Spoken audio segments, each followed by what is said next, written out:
KPCC അധ്യക്ഷൻ K സുധാകരനും VM. സുധീരനും തമ്മിലുള്ള പോര് മുറുകുന്നു. ദേശീയ നേതൃത്വത്തെയും കെ.പി.സി.സി പ്രസിഡന്റെയും വിമർശിച്ച വി.എം. സുധീരൻ രംഗത്തെത്തി. അയോധ്യ വിഷയത്തിൽ പരസ്യ പ്രസ്താവന പാടില്ലെന്ന വിലക്ക് ലംഘിച്ച സുധീരൻ ഇനി മിണ്ടാതിരിക്കില്ലെന്ന് ആവർത്തിച്ചു. എന്നാൽ സുധീരന്റെ വാക്കുകൾ കാര്യമായി എടുക്കുന്നില്ല എന്നായിരുന്നു കെ സുധാകരന്റെ പ്രതികരണം.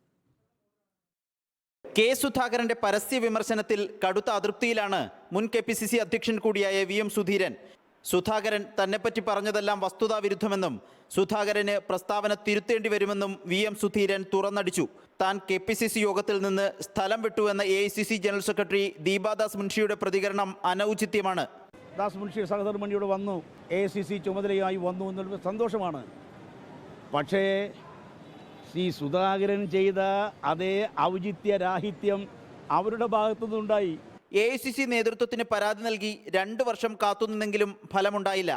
കോൺഗ്രസ് മതേതര മൂല്യങ്ങളിൽ വെള്ളം ചേർക്കുന്നുവെന്നും അയോധ്യ ചടങ്ങിലേക്കുള്ള ക്ഷണം സ്വീകരിക്കുന്നത് ആത്മഹത്യാപരമെന്നും സുധീരൻ. രാമക്ഷേത്രം സംബന്ധിച്ച പരിപാടിയിൽ പങ്കെടുക്കാൻ ക്ഷണം കിട്ടിയപ്പോഴേ അത് നിരാകരിക്കേണ്ടതായിരുന്നു. മതേതരത്വം ഇന്ത്യൻ നാഷണൽ കോൺഗ്രസിൻ്റെ കാർഡിനൽ പ്രിൻസിപ്പിളാണ്. ഏറ്റവും പ്രധാനപ്പെട്ട അടിസ്ഥാന തത്വമാണ് മതേതരത്വം. ആ മതേതര മൂല്യങ്ങൾ വെള്ളം ചേർക്കപ്പെടുന്നു. എന്നാൽ സുധീരന്റെ പ്രതികരണങ്ങൾ കാര്യമായി എടുക്കുന്നില്ല എന്നായിരുന്നു കെ സുധാകരന്റെ പ്രതികരണം. ഞാനതൊന്നും ഒരു വില കൽപ്പിക്കാത്ത സ്റ്റേറ്റ്മെന്റാണ്.